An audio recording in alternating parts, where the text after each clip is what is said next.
Magnesium has become a very popular supplement, and everybody's asking what's the best magnesium to take. Hello, I'm Dr. Carolyn Dean.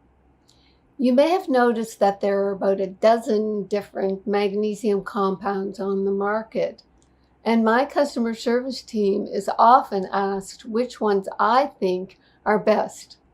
I've been researching magnesium since 1999.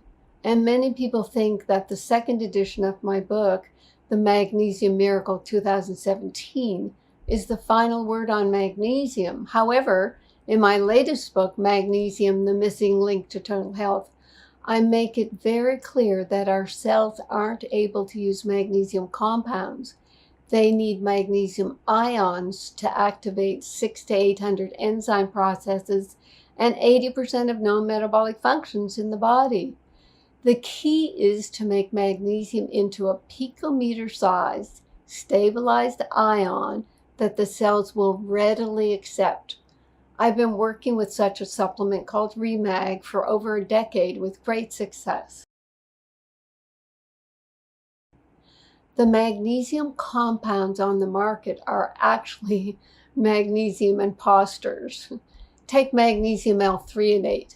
This product is advertised as 200 milligrams on the front of the label, which is the amount of the compound.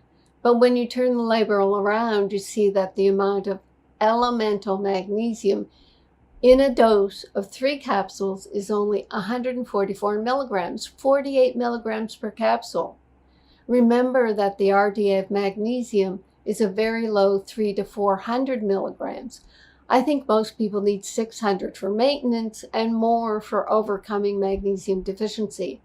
Then there's magnesium oxide, which we are told is only 4% absorbed, making it a super laxative.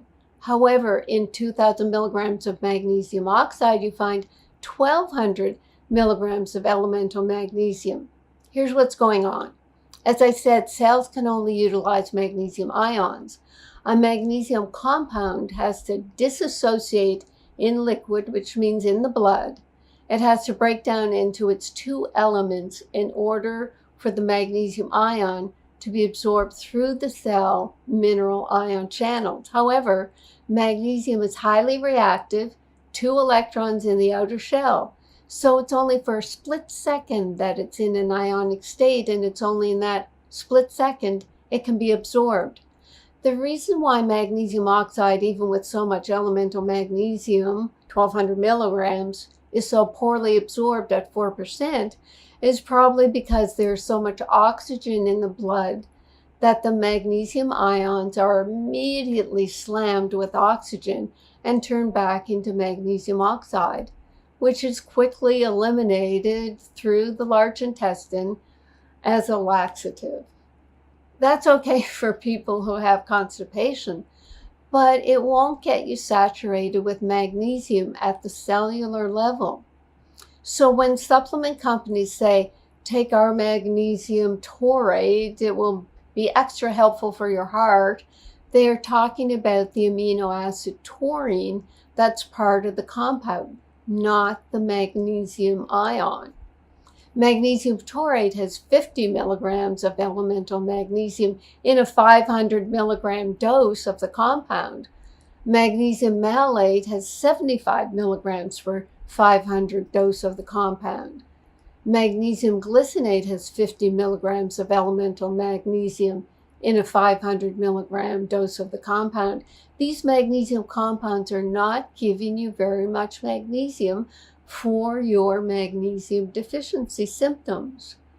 They are giving you a much higher amount of the amino acid that is bound to magnesium that might be giving you symptom relief from your magnesium deficiency symptoms. The amino acid taurine, for example, helps heart function. The malic acid in magnesium malate helps with energy production. The amino acid glycine in magnesium glycinate supports muscle function. And so it goes for all the magnesium compounds, including the ones that had 4, 5, 6, or 7 different types of magnesium. They all have to break down to be absorbed. These forms of magnesium will definitely give some relief because the body desperately needs magnesium. Even a small amount gives some relief, but most people need much more. But then if you take more, a lot of these compounds will give you the laxative effect. The beauty of ReMag, which is a stabilized ion of magnesium, is that it will be fully absorbed and not even reach the large intestine. It's been clinically proven to be non-laxative. When I was asked by Random House to write the Magnesium Miracle, I realized I was severely magnesium deficient, but I could not take more than 50 milligrams, 50 milligrams a day of magnesium without getting the laxative effect. Using a picometer-sized stabilized ion of magnesium allowed me to take 1,200 milligrams of elemental magnesium until my magnesium deficiency symptoms cleared.